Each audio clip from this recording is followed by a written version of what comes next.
Hey there. Tonight, we're not heading to castles or kings. No war drums, no royal feasts. We're slipping instead into the soft folds of history, the part that's rarely written down, where the stories live in wood smoke, in the worn grooves of cottage floor, in things passed down without ceremony. This story isn't about glory or conquest. It's about something older, something quieter, a little village tucked between a river bend and a hush of forest, where people lived simple lives and spoke of ghosts not with fear, but with familiarity, like weather or bread or the rhythm of the seasons. If calm, slow history helps you unwind. Feel free to like the video and subscribe to Lost and Found the Past, but only if it genuinely brings you peace. And let me know in the comments, where are you listening from tonight? And what time is it there? There's a strange comfort in seeing all the places this story drifts off to sleep. So, dim the lights, maybe light a candle, and if you got an old quilt, a steaming cup of tea, or just a creaky chair that feels like home, all the better. Settle in, and let's begin in a village where the dead were never truly gone, just quietly remembered. You arrive just as the last light slips behind the hills, that soft lavender blue hour when the shadows stretch and the birds give one last call before sleep. The path to the village is lined with low stone walls, moss-covered and crumbling in places, yet still sturdy enough to guide you. The road itself is more suggestion than street, worn by generations of boots, hooves, and wheelbarrows. Your boots crunch softly on gravel, and the air carries a faint smell of wood smoke, damp earth, and something faintly herbal like rosemary or sweetgrass. The village is small, just a scatter of cottages huddled between an old forest and a quiet bend in the river. Roofs sag gently with age. Chimneys curl soft ribbons of smoke into the sky. Windows glow with amber light, some flickering from candles, others from low hearth fires. You see no signs, no painted doors, no iron gates. Just life, quietly unfolding. As you walk through, a few people nod. A woman carrying a basket of linens.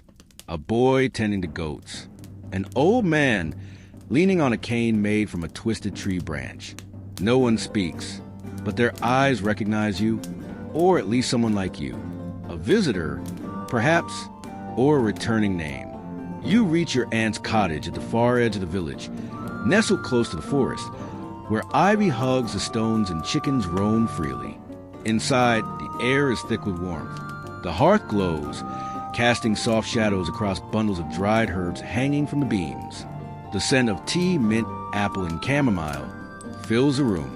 You sit on the old stool near the fire, the one that wobbles a little on its left leg. Your aunt, wrapped in wool with a shawl pinned by a silver brooch, pours the tea and speaks without preamble.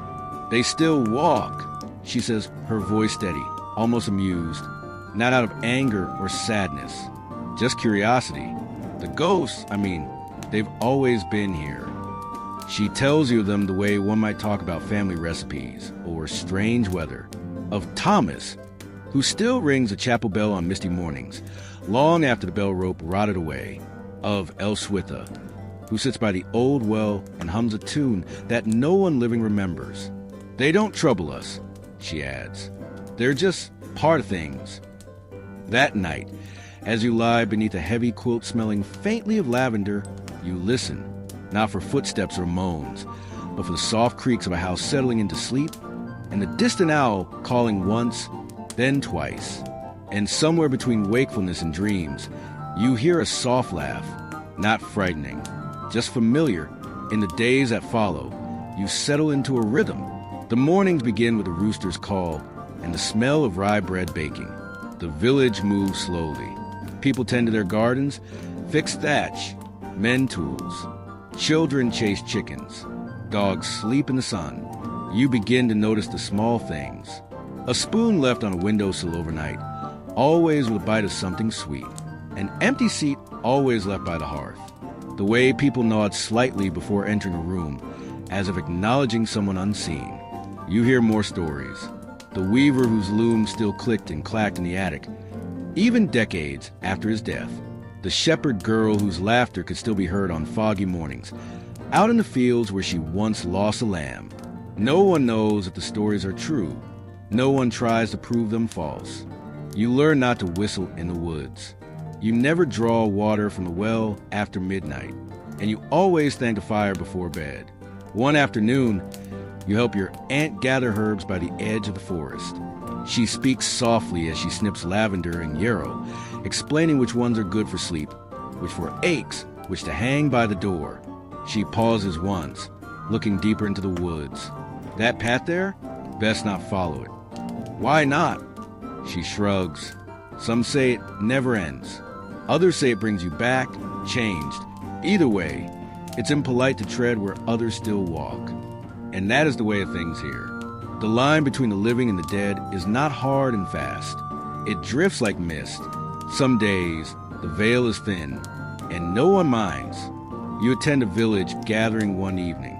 Just a simple supper of stewed lentils, cider, and bread. They light candles not for mood, but because that's what's always been done. At one point, a chair tips on its own. No one flinches. An old woman smiles. Ah, Henry's joined us, late as ever, and everyone nods. You begin to feel the peace of the place seep into you. There's a rhythm here, a softness. Life moves in circles, not lines. The villagers speak slowly, listen well, and sleep deeply. In time, you sleep deeply too. Sometimes you dream of faces you don't remember meeting, but in the dream, they feel known. A man with ink-stained hands, a girl with a wreath of dried daisies, a woman humming while stirring a pot of something rich and warm. And when you wake, those dreams linger like the taste of tea. You ask your aunt once why the ghosts stay. She stirs her soup and replies, maybe they never had anywhere better to go. Or maybe they just like it here. Same as us. You find a worn book in a drawer one morning. No title, just pressed flowers between its pages. Notes in a tidy hand. It's a diary of sorts, but not confessions or secrets. Just days. Chopping wood, mending socks, listening to the rain, and sometimes a line like, heard Thomas again, 2 rings this time. Or, left a biscuit by the sill, gone by morning. You close the book gently and place it back. That evening, you light a candle without thinking, not out of fear, just habit, just kindness. Your last night in the village comes without ceremony, just another dusk with golden light, catching on the mossy roofs and the hum of crickets in the hedgerows. Your aunt hands you a bundle, dried mint, a bit of bread wrapped in cloth, and a small charm carved from bone.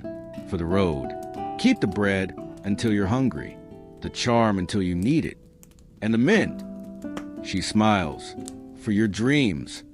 That night, as the fire crackles low and the shadows dance along the walls, you sit quietly, you nod to the empty chair, whisper thanks to the fire, and settle beneath the old quilt.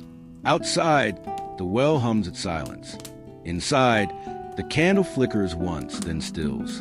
And as your breathing slows and the weight of the night wraps around you, you feel it, that gentle presence. Not watching, just nearby, keeping company. And in the village that believed in ghosts, you sleep as the living do, warm, safe, and never alone.